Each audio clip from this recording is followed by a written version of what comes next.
కట్టెలు, బకెట్లు పెట్టి ఇంత మంచి డెకరేషన్ చేయొచ్చని నేనస్సలు అనుకోలే. ఈరోజు మా ఉదయ్ గాంధీ బర్త్‌డే కాబట్టి కురుమూర్తికి దేవుని మొక్కుద్దామని పోతున్నాం. మనము కురుమూర్తికి పోతుంటే బాట మధ్యల 2 గుట్టలొస్తాయి. నాకు ఆ గుట్టలను చూస్తే ఒక గుట్టనేమో నందిలాగా, ఇంకో గుట్టనేమో శివలింగం లాగా ఉన్నట్లు కనిపిస్తది. నాకొక్కనికే అట్లా అనిపిస్తదా? మీకు కూడా అట్లనే అనిపిస్తదా?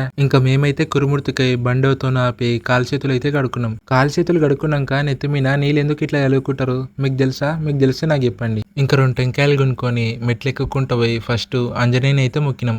ఆంజనేయుని మొక్కినాక సక్కగా ఉద్దాల కాడికి పోయినాం. ఉద్దాల కాడికి పోయి ఉద్దాలని కూడా మొక్కినాం. ఇంకా దేవుని పాదాల కాడికి పోయి బొట్టు పెట్టుకొని ఒక ₹10 ఇచ్చినాం. టెంకాయ కొట్టి ఇంకో ₹10 నోట్ ఇచ్చినాం. గడస్తంభం కాడికి పోయినాక మాకు ఒక పాము కనిపించింది. ఆ పాము ఏందో మీకు తెలిస్తే కామెంట్ చేయండి. ఇంకా లోపలికి పోయి దేవుని మొక్కి ఉదయ్ గాని పేరు మీద అర్చన చేపించి లోపలనే కొంచెం సేపు కూర్చున్నాం. బయటికి వచ్చినాక అమ్మవారిని మొక్కుదామని పోతుంటే ఒక కోతి మా ఎమ్మడ పడ్డది. ఇంకా ఆ కోతి దెబ్బకు బయట నుంచే మొక్కేసి వచ్చినాం. 2 లడ్డు ప్యాకెట్లు, 2 పులిహోర ప్యాకెట్లు కొనుక్కొని ఆనే చెరో ప్యాకెట్ తీసుకుని తిన్నాం.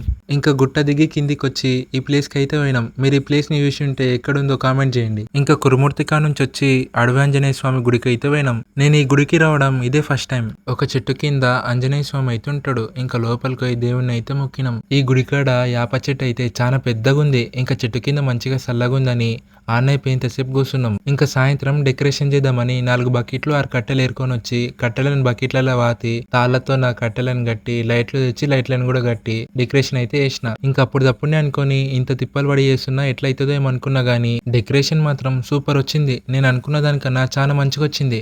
మీరు నమ్ముతారో నమ్మరు గానీ నేను ఇదల్లా ₹1 ఖర్చు లేకుండా చేసిన. ఇంకా బర్త్డే బాయ్ కూడా రెడీ అయ్యి మా ఇంటికి అయితే వచ్చిండు. డెకరేషన్ చూసి షాక్ అవుతాడు అనుకుంటే ఈడేమో సిగ్గు పడుతున్నాడు. ఇంకా కేక్ తీసుకుని వచ్చి టేబుల్ మీద పెట్టి స్ప్రేలు గీలు మొత్తం కొట్టి కేక్ అయితే కోపించినాం. ఇంకా కేక్ కోసి కేక్ నోట్లో పెట్టి ఫోటోలు దిగే కార్యక్రమం అయితే మొదలైంది. ఇంతగానం చేసినా కూడా దావత్ మాత్రం ఇయ్యలే.